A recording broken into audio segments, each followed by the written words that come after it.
بسم الله الرحمن الرحيم الحمد لله رب العالمين والصلاة والسلام على سيدنا محمد وأهل بيته الطيبين الطاهرين اللهم صل على محمد وعلى آله. So we said the second generation and Lily, the first generation were the companions, Sahaba. So tafsir took 3 stages. First stage, the Prophet himself during his era, his time, and his family.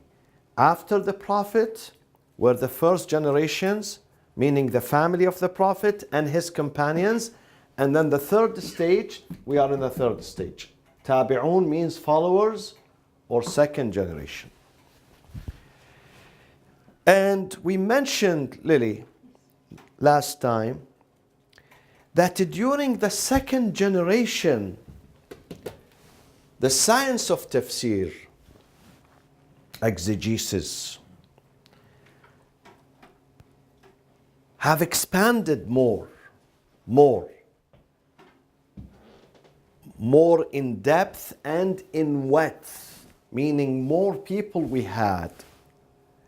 And the science was even deeper. They started to acquire and discover and investigate many other subjects that the first generation did not discuss. And why was that? For those of you who were here last time, why this expansion took place during the second generation? Wars. First generation was busy fighting in wars. Mm-hmm. The first generation didn't really have time to go as much in depth. They were still learning the religion. Exactly. They were kindergartners, preschoolers. They were just hardly learning the foundations of religion. But then Islam expanded. Now we have more people, more geographic areas, more cultures, not just the Arabs. We have the Persians, we have the Romans, we have the Africans, we have others. And they were about learning. And they had time because the second generation, the first generation, when there was a war, all of them, they had to go and defend, all of them. They have to leave their businesses, their families, and go. With the second generation, we have many people. So here, not everybody would be asked to join, to be enlisted in the army. It's on voluntary basis. So some would go to defend, and others would stay at home to study and research. So we had more numbers, more cultures, more sciences involved, and more inquiries. People want to know more. During the time of the Prophet, they were not interested in history, the history of other nations. They were not interested. They could barely come from the desert, and the Prophet teaches them the prayers, the fasting, be good, be nice, be honest, be truthful, basic things. But the second generation, they wanted to know what was going on with earlier communities, prophets who came before Prophet Muhammad, and other continents, other aqwam, meaning other people. They wanted to know about them. Also,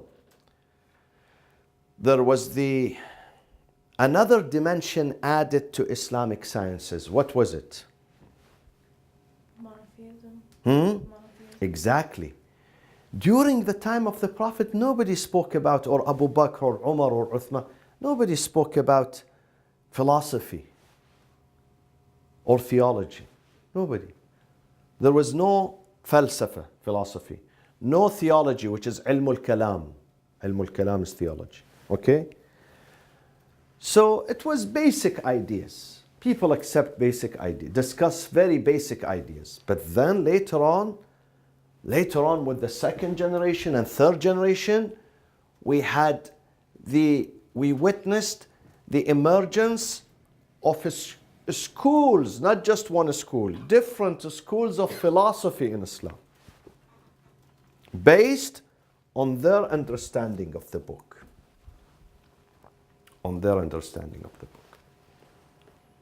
So we had the Ash'arite, for instance. I mentioned the Ash'arite 2 weeks ago.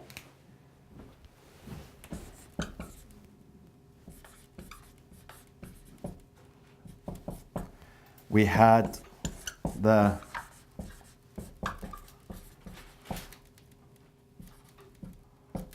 Mu'tazilite. We had the Imamite. These are different schools of philosophy. But during the first generation Sahaba, none of them understood anything about this. Yes, Lily? I have a question. Yeah. For the Sahaba, the second generation, we say family of the Prophet. Does that mean all of the Imams or not? No. Those who were like Imam Ali. Mostly Imam Ali, Imam Hassan, Imam Hussein. Yes. Those who saw the Prophet. So second generation includes Imam Ja'far Sadiq. Second generation, we consider them to be those who saw the first generation, but the Imams are different. The Imams, we consider their sayings as the sayings of the Prophet himself. We don't include them in the first generation or second generation. We don't, because they get their knowledge from the Prophet. We are speaking here about not just Shia Islam, Islam in general. Okay? Talking about the people, not the era. Exactly. The people. And then also with the Imams they have different account. Hesabishun Jodas, different. Because they receive their knowledge from the Prophet. We are speaking mostly about the ordinary people who are not Imams, ordinary people. Ordinary Mufassirun, exegists, the ordinary ones. So there were philosophical discussions also involved in tafsir. Not just native discussion. Not just the native one. There were in-depth discussion. So that was the first, Lily, that was the first characteristics of this school. Is that the expansion. Expansion. What was the second characteristic? What was the second one? We studied that last time. Formation and inscription. Exactly, the formation. Formation, meaning that it took shape. The tafsir took shape during the second generation. Why? Because in the first generation, tafsir where was it, Mizuki, most of the time? It was in the mind and the hearts. It was not written with the first generation. They memorized it. They didn't put it in a book, in a paper, on a paper. With the second one, we see books being written, being scribed. So formation, tashakkul, taking shape. And what was the third? Let's come to the third now. What is the third characteristic of the second generation, of their tafsir, of their explanation of the Quran? What is the third? In chronological order? Putting it in chronological order. That would go under the second. Formation, tashakkul, organization. Okay? Focusing on divine justice. No, that would go under the first one, the expansion. But third one is something also important. I'll give you a hint because all of you are very smart and intelligent. So you need to help me with finding the answers. I'll give you a hint. The first generation, let's say most of them, they saw the Prophet. Most of them, let's argue that they saw the Prophet. So if they had a question, they go to the Prophet. Or if the Prophet is not there, Imam Ali, let's say, is sitting there. They will ask him. So they have access to the source of knowledge. But the second generation, they did not see the Prophet. So did they put like a hierarchy or a formation of schools or mujtahids began formulating? You said it. You said it. Ijtihad. The incorporation of ijtihad.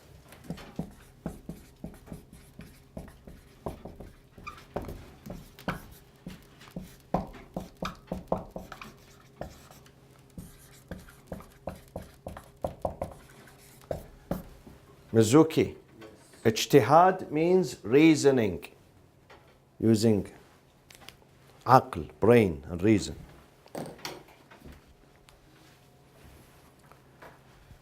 So they started incorporating their reason. And this is very important, my friends. Incorporating reason in understanding this book. God sent this book to your reason. So you reason it. You reason it. So if things that do not make sense, reason would not accept them. The key to understand this book is reasoning. This is why God says in this book many times, لِقَوْمٍ يَعْقِلُونَ. I sent my signs, my statements, my verses to those who incorporate reason.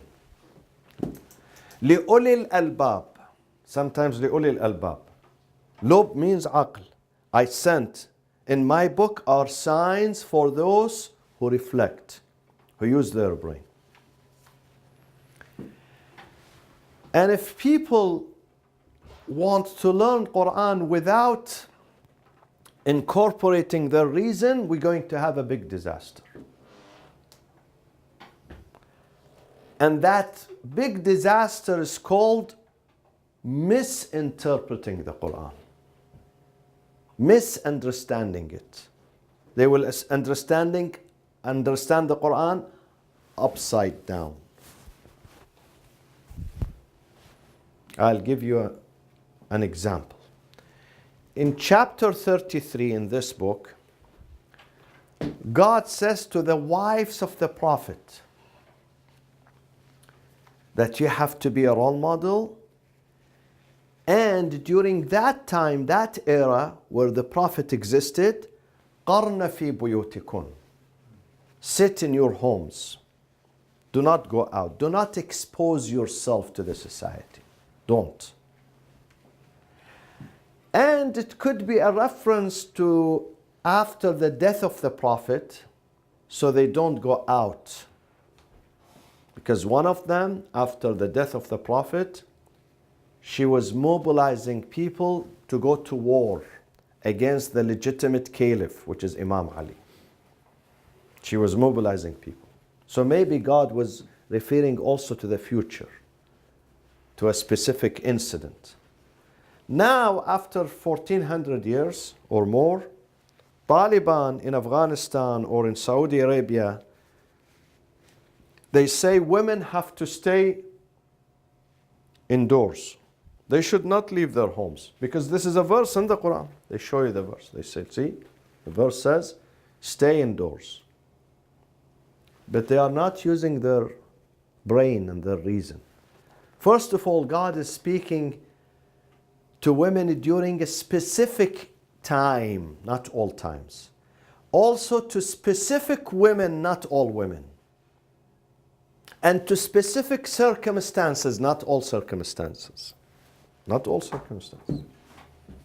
So how do we understand this? We understand this through reasoning. When you use your brain. Some people, they understand the Quran verbatim without knowing why this verse came. They don't know why, how, for what reason. They just look at the word. And therefore they misinterpret. When you just look at the word without understanding the spirit or the message of this word, you're going to misinterpret the Quran. When you keep reasoning away. But if you incorporate reason, you will understand this book very well.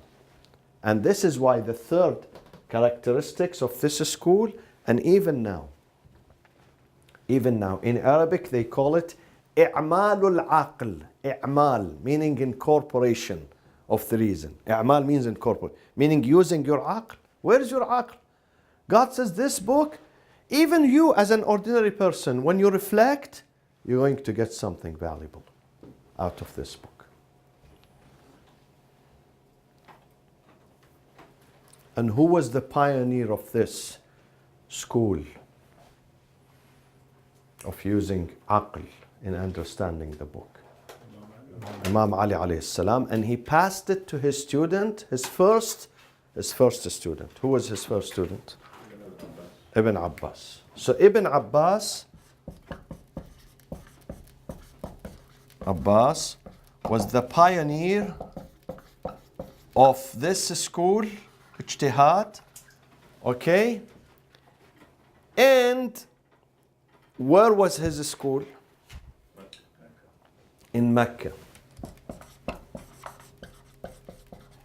Therefore, most of his students who studied with him in Mecca or under his supervision, they are distinguished from others by what? When you look at their tafsir, the way they approach the book, they are distinguished by what? From others. By what? By ijtihad. Using reason and understanding the Quran. But my friends, what type of reason? Let's say I'm a doctor. And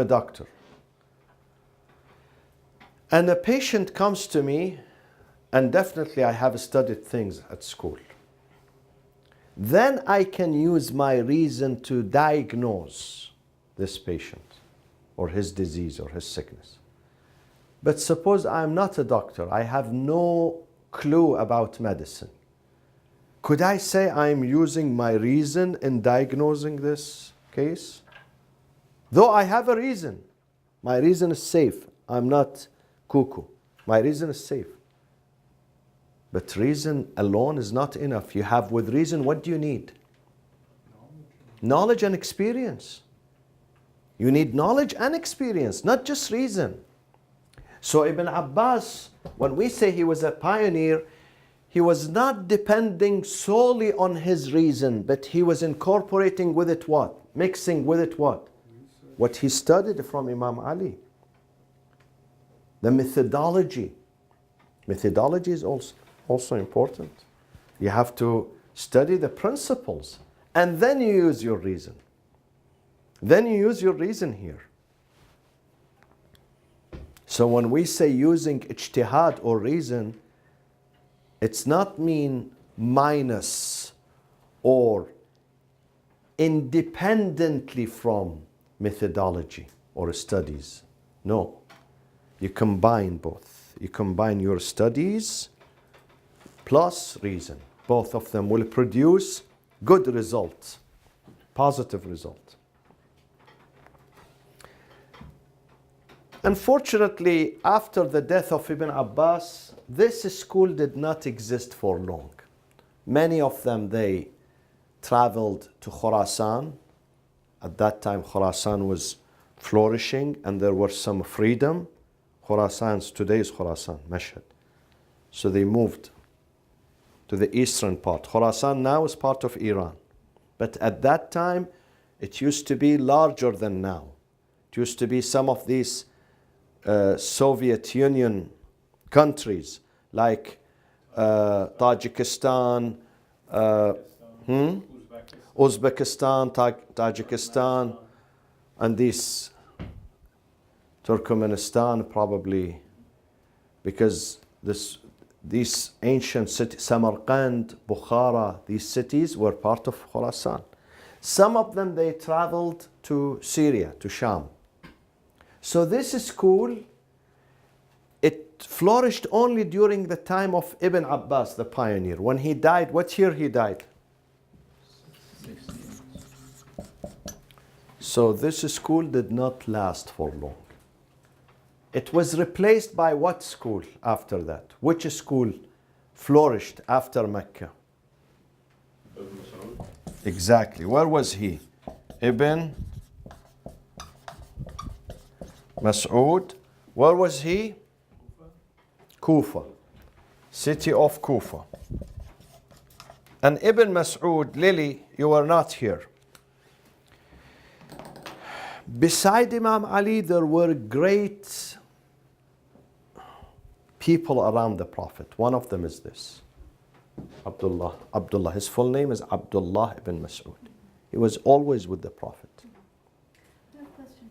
So Ibn Abbas learned from Imam Ali. Yes. Imam Ali taught him in Mecca or taught him in Kufa? No. Imam Ali taught him in Medina. In Medina. And then he left Medina. When Imam Ali went to Kufa, he went with him to Kufa. Because when the Prophet died, Ibn Abbas was only 12. So Imam Ali considered him like his son, because he was almost same age, 4 years difference with Imam Hassan, 4 or 5 years.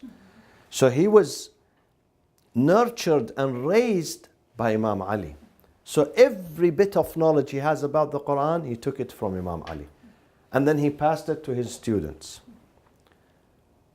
Ibn Abbas was with him. Again, Ibn Abbas learned. He says, everything I learned from Imam Ali. But of course, when they learn, after that they become scholars. They become a source of knowledge themselves after they learn. So Abdullah ibn Mas'ud, he moved to Kufa, and this school, after that one being number one, this one outshined that one, because that one dwindled, because scholars left Mecca. They moved to other areas. So this one flourished. Abdullah ibn Mas'ud, he started learning with the Prophet, after the Prophet with Imam Ali. Even when Imam Ali moved to Kufa, he moved with him to Kufa. He moved with Imam Ali to Kufa, and he stayed there. He stayed in Kufa.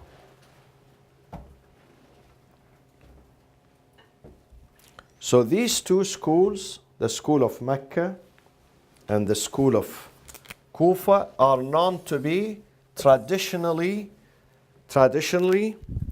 the center of Qur'anic tafsir, the center of Qur'anic explanation and Qur'anic sciences, these two schools.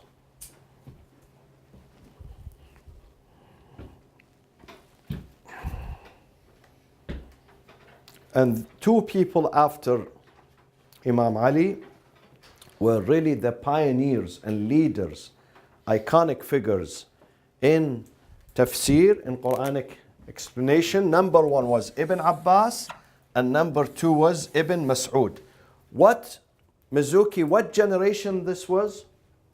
Second. No, Third. first. Those were first. Those people were at the time of the Prophet.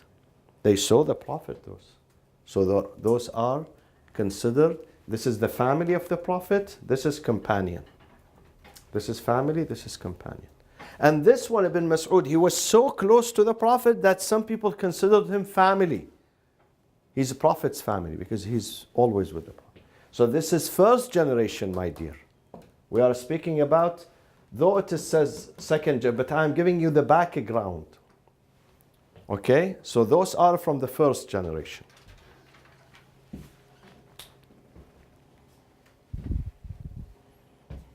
Okay. So let's go now to some who are from what generation?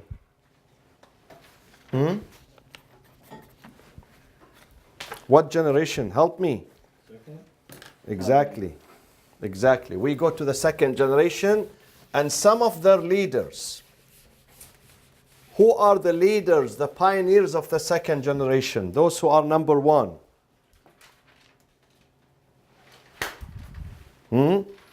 Those who studied under Ibn Abbas. Who were his students? Mujahid. Yeah. Those, the students of Ibn Abbas. So number one, who's number one? Number one is Sa'id bin Jubair. Sa'id bin Jubair from 46 till 95 Hijri. He was killed at the age of 49.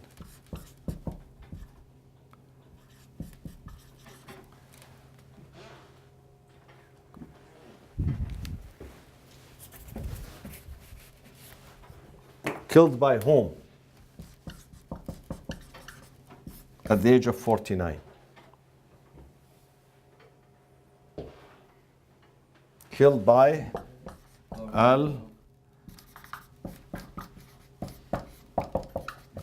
Al-Hajjaj, the tyrant.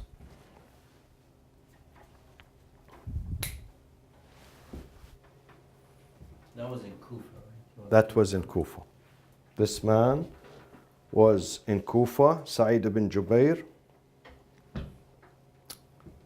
He was one of the great leaders from the second generation. And he was a black from Africa. He was from Ethiopia. Do you know where Ethiopia? I know. Not exactly, but vaguely. Yeah, it's about Eastern Africa, near Tanzania and Kenya and Uganda, south of Sudan. He was from that area, so he was a black, but he was a very great scholar living in the city of Kufa. Kufa. Not only he was an exegist, explainer of the Quran, but he was also faqih, jurist, specialist in the Islamic law. Specialist in the Islamic law is called faqih or jurist. And he was tabi'i from the second generation. And also he was political activist at the same time. Political activist, and he confronted a tyrant. That tyrant was the governor of Iraq. His name was Al-Hajjaj. If you Google him, it's like Hitler. This guy like Hitler. Okay? And he was the governor of the Umayyad dynasty over Iraq. The Umayyad, you know, Umayyad Empire. He was their governor in Iraq, and he was a tyrant, murderer. So he murdered this man because this man confronted him. And this man, because he was loyal to the family of the Prophet, especially to Imam Zayn al-Abidin. He was very close to Imam Zayn al-Abidin, this man. So he was killed by Hajjaj at a young age of 49. And they say when Hajjaj murdered him in this year, 95, at this age, Hajjaj, this tyrant, could not survive more than 1 year after him. And he used to see, history tells us, that after murdering this man, he used to see nightly nightmares, every night. He would see this man coming to him and telling him, "Why did you murder me? I didn't do anything." So he would wake up and he shouts, "Oh Sa'id, oh Sa'id." People tell him, "What happened? Sa'id is not here. Sa'id is dead." He says, "Yeah, I know he's dead, but he comes to me in my dreams." He used to see nightmares.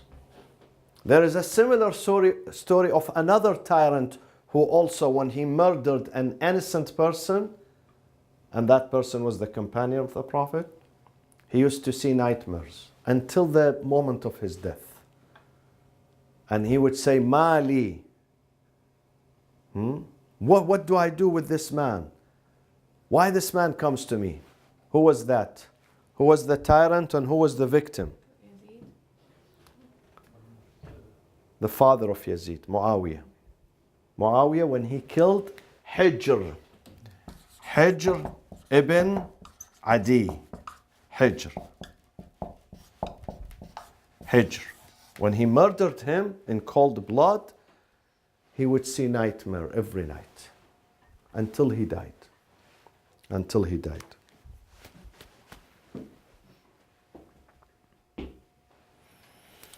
They speak highly about Sa'id. Sunni scholars, Imam Ahmad ibn Hanbal, one of the important Sunni scholars, he says, there is no one in the face of earth, but he is in need to the knowledge of Sa'id ibn Jubair. No one. Who said that? Ahmad ibn Hanbal, Imam Ahmad ibn Hanbal, the Imam of the Hanbali tradition. Ibn Abbas, he used to train his students, training them in understanding the Quran, and he would also give them freedom and encourage them to do tafsir while he's still alive. Some of them were embarrassed because if the teacher is there, he says, I'm not going to speak if my teacher is here. Go and ask my teacher. But Ibn Abbas would encourage him and tell him, listen, I want you to teach. So if you say correct, it's correct. If it is wrong, I will correct you at least. So he would give them freedom of teaching. So in case there is something going on wrong, he will correct it for them.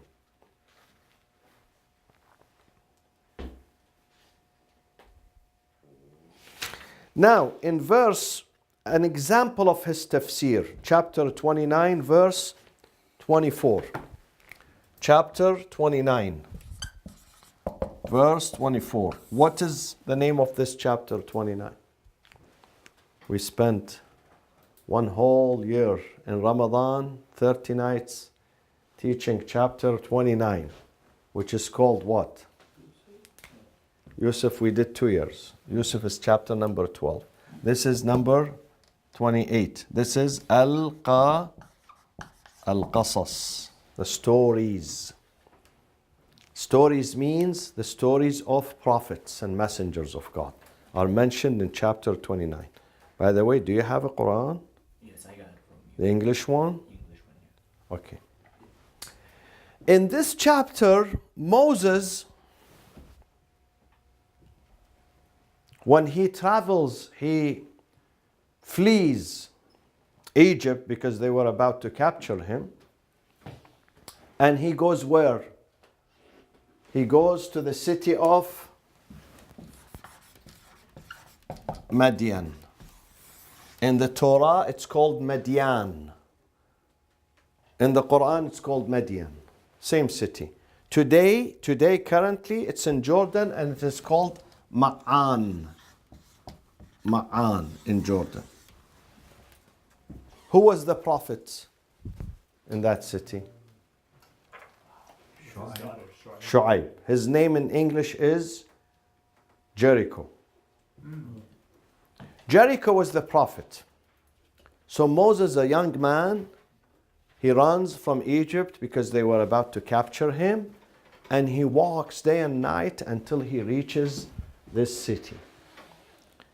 He reaches this city. He had no place to go. No place to go. No shelter. He knows no one. He found 2 ladies. They came to the well. There was a public well. The entire village will draw water from that well for themselves, for their animals. And they were standing aside because they did not want to mingle with men. So he came to them. He told them, why are you standing aside? They said, usually we come here after men finish their work, we go because we do not want to mingle. Moses was a great man. He said, no, this is unacceptable. I would not allow them to stand there until the end of the day. They are 2 women. So he said to them, I'm going to help you. So he went forward and he took the bucket and he was taking the water out of the well and he gave it to them. So that day they went early home. The father was an old man. He said to them, today you are early. What happened? So they told him the story of this new man called Moses. So when he gave them water, he didn't even mention his name. Maybe they said to him, thank you, I don't know. Probably they did. He went and he retreated to a tree. There was a tree and he slept under that tree, and then he prayed. He said, Rabbi, it's mentioned here. If you want to read the translation, go home tonight and read this. 28, 24. Rabbi lima inni lima anzalta ilayya min khayrin, O waziri, min khayrin what? Faqir.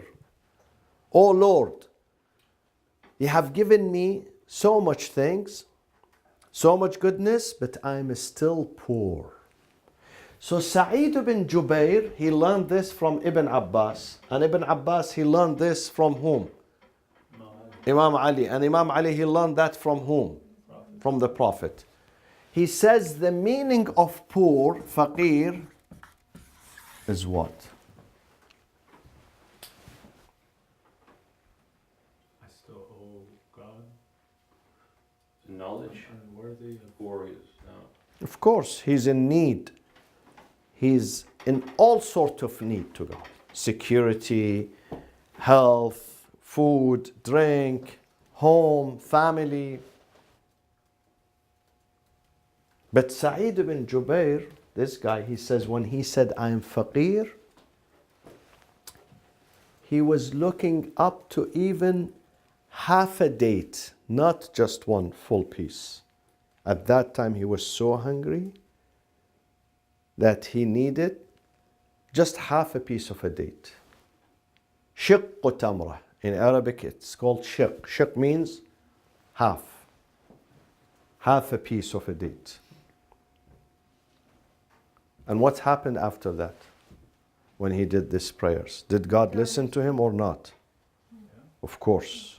When you send the message from your heart, God would listen to it. When you are sincere with God, God will be sincere with you. God sent him everything. If you want to know the story, go to my recording. I don't know what year was it, maybe 10 years ago. It's on the website. Listen to the rest of the story. Basically, he was married and he had family and children and everything. Because this old man, the father of these two daughters, he was looking for a man to help him and serve him. So he found in Moses a good son, a good aide, a good son-in-law, a good friend, a good companion. Just one prayers. Rabbi inni lima anzalta ilayya min khayrin faqir. I am, despite everything you did to me, I am still in need to you. I need you. I look up to you. I look up to you. How did Sa'id ibn Jubair figure out that he needed only half of a day? Because he heard that from Ibn Abbas. He was so hungry that he did not want a big meal. A big meal. No, he just wanted to survive, bless you. He just wanted to survive. So even if someone would give him half a piece of a date. We move from the second, from this person into the second one who has the same name, Sa'id.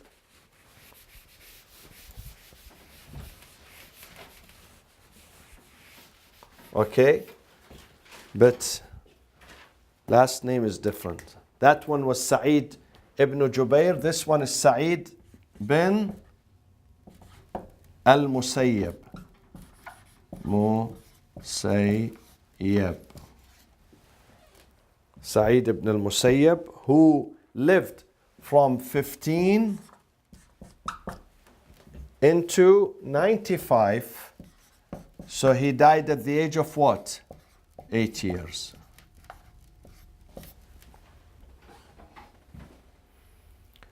First Sa'id, where did he live, the first Sa'id? Kufa. And this one, where did he live?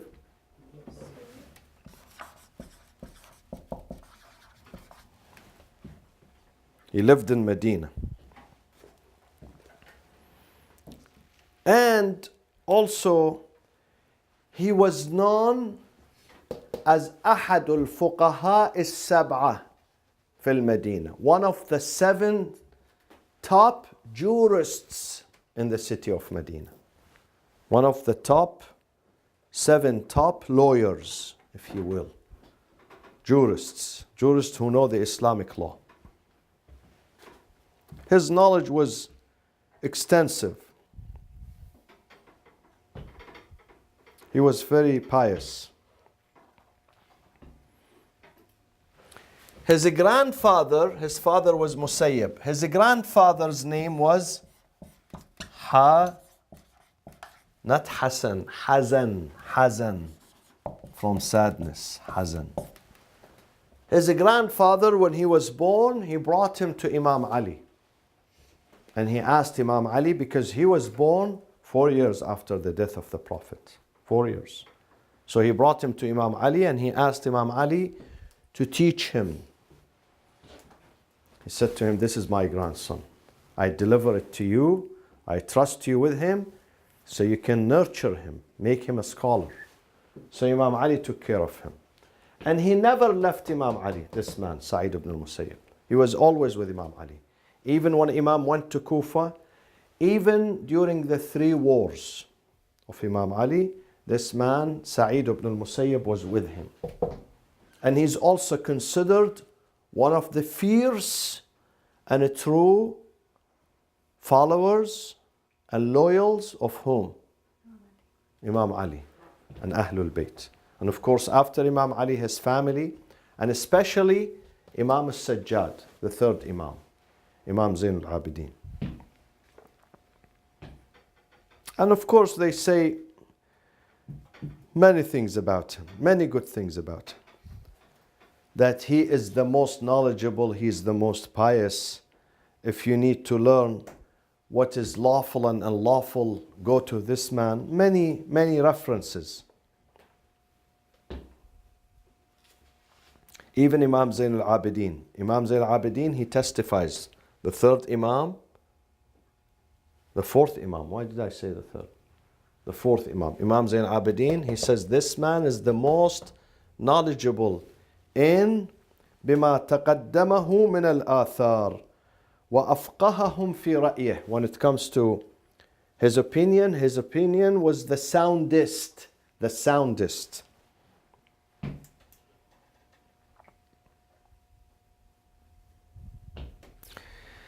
And those people, my friends, when they became loyals to Ahlul Bayt, were they free or not? They were persecuted. At that time, whoever chose to be with the family of the Prophet,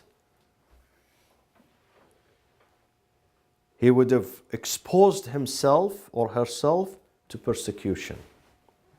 Why? I'm asking you. You have to tell me why.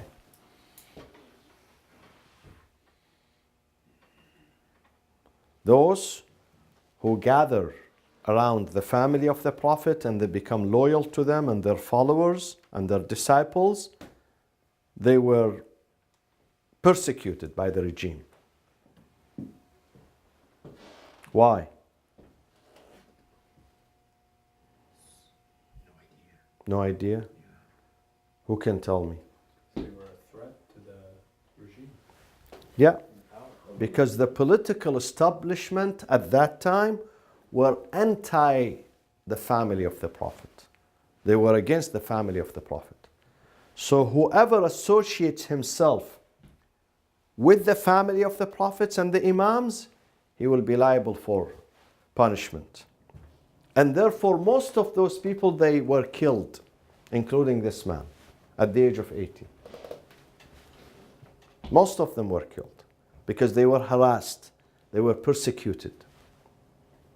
They would put a pressure on them. So if you want to keep yourself clean, then you have to pay the price. Otherwise, you join the government.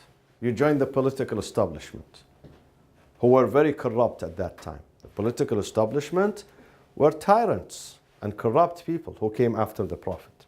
Sayyid, Yes. wasn't Sayyid a student of Abu Darda? Yes. He was not the student, he was with him. There were five people around Imam Zainul Abidin. Five. One of them is the first Sa'id ibn Jubair, number one. The second one was this, Sa'id ibn al-Musayyab. The third one was a man called Muhammad ibn Jubair also. Muhammad. This is the third one. Third one is Muhammad ibn Jubair or Ibn Jabr, I think. Muhammad ibn Jubair, no, Jubair, okay? Jubair. And the fourth one, who was the fourth one? Those were the Khullas. Abu Khalid al-Kabuli, Abu Khalid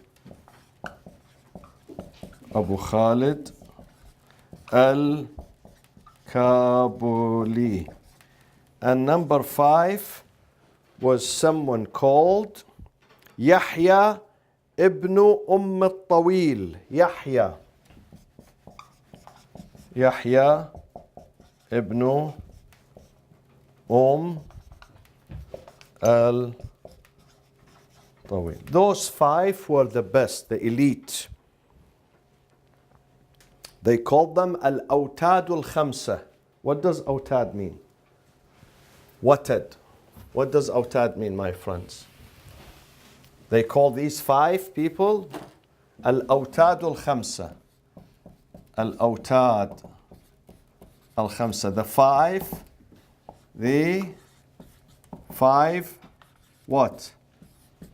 Foundations. Watad means foundation. Those were the foundations of knowledge and piety and faith. Those five people.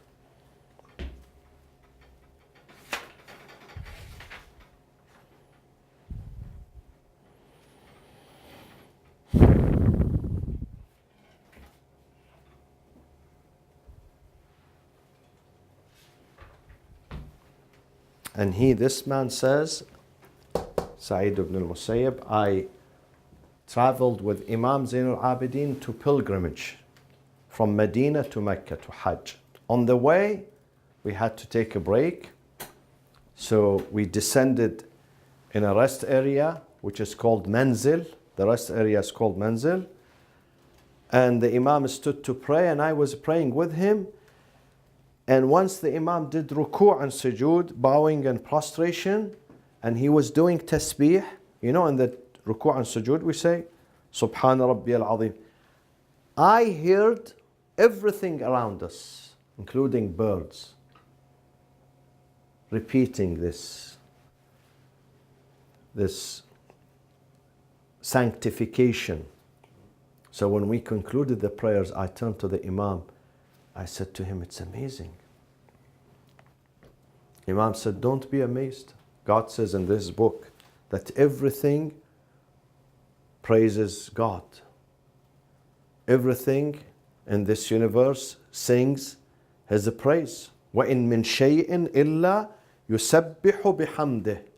Every unit, every creature in this universe praises God's sanctification. وَلَكِنْ but لَا تَفْقَهُونَ تَسْبِيحَهُمْ. You are unaware to understand. You cannot get it, you cannot fathom it or understand it, but everything in this universe. This is what this man says about his teacher, Imam Zainul Abidin. One example of his tafsir, and we conclude. You know, my friends, let me tell you something. In the Quran, when we read a verse in the Quran and we go and check the translations and the explanations, we find many opinions. We find different interpretations, not just one. And these various interpretations are due to what? Why do we have different interpretations? Different ways of thinking. Different ijtihad. Different what? Ijtihad. Because we have different opinions, different understanding of the Quran. Not all people are equal. And sometimes we have both, 2, 3, 4, they say, I heard the Prophet saying this. And it could be true. It could be the Prophet said 2 meanings or 3 meanings. Why? Because the Quran does not have only one meaning. Some of the phrases in the Quran, they bear more than one meaning. More than one meaning. Some of them are metaphor. So in this verse, which is in chapter 17, 20, 25. 17, 25. Let me make some room here. 17, 25.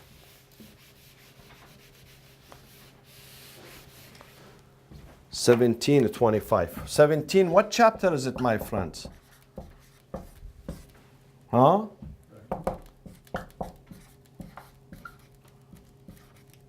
Al-Isra, Ascension, Isra.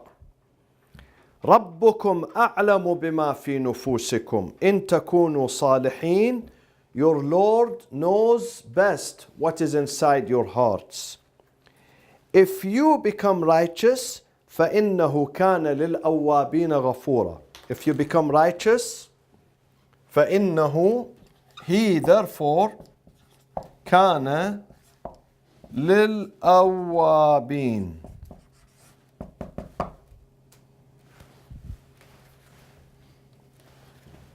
الأوابين غفورا. If you become righteous, then he becomes for awabin forgiving. What is the meaning of awabin? People who repent. People who repent. Okay?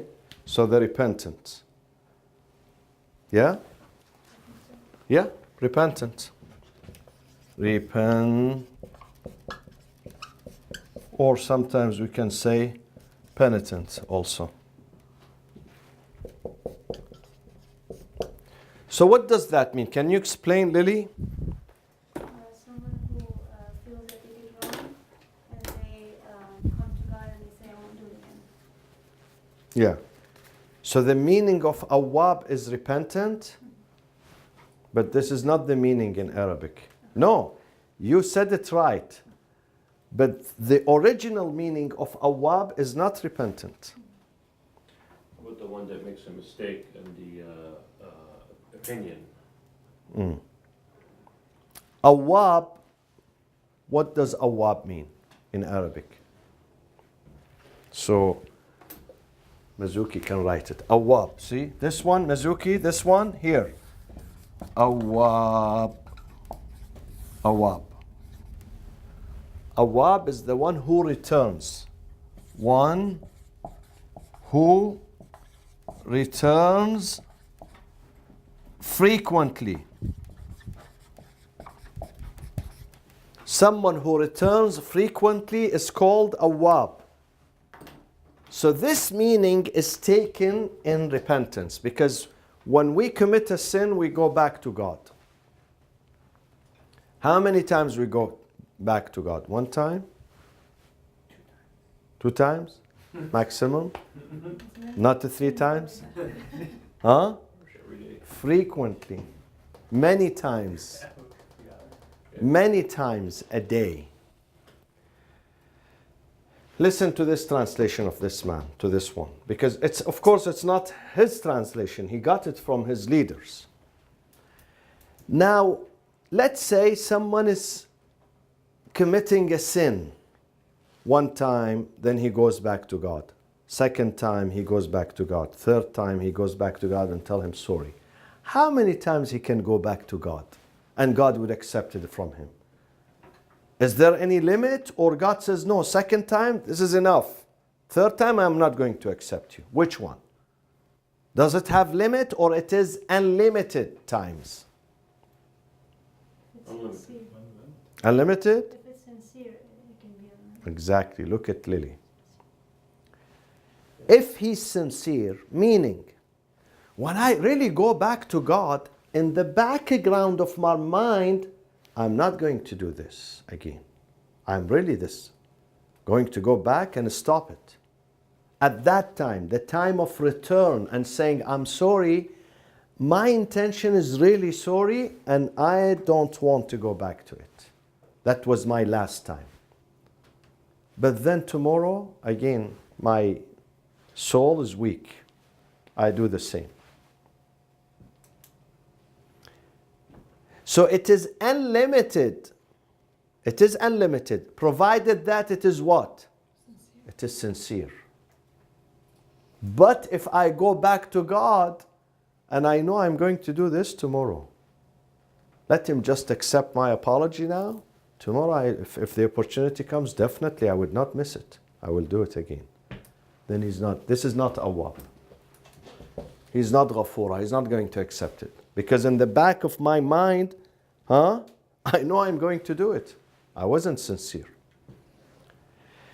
But then even if I go back to him 1,000 times, but I'm really at the time of return, at the time that I'm saying, oh God, sorry, sorry, I really mean it.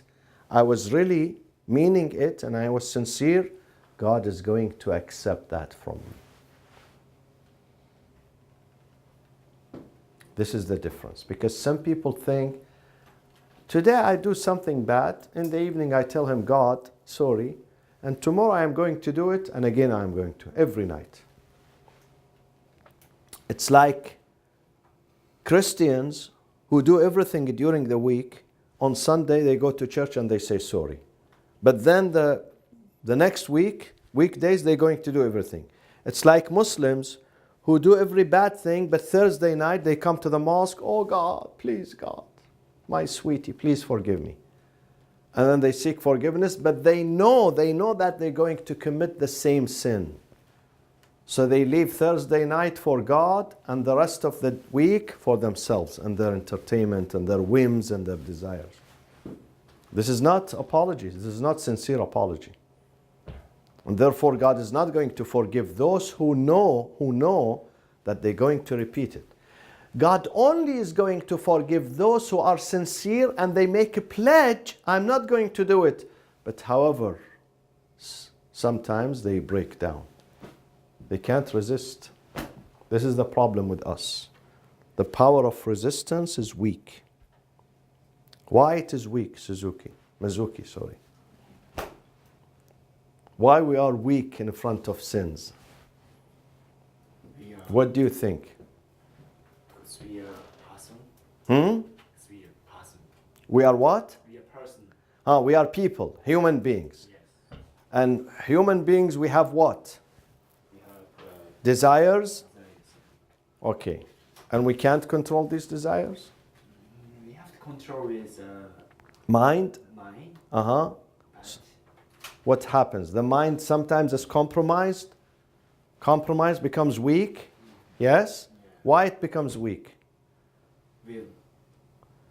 It becomes weak Yeah. because sometimes we make it weak when we drink alcohol. We drink alcohol, we do drugs, okay? We watch pornography, we eat something illegal, it goes inside, it makes the brain weaker, so it cannot resist. It cannot resist. It will hurt our immune system. See, we have two immunes.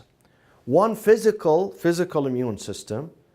It gets weak when you don't eat healthy food. When someone eats junk food, his immune system is going to be weak. And we have the spiritual immune system inside us, which is the heart. Also, when we do bad stuff, it's going to affect the immune system. Therefore, we're going to commit more sins. And we're going to repeat the same sin again and again and again and again. وصلى الله وسلم على سيدنا محمد وأهل بيته الطيبين الطاهرين. اللهم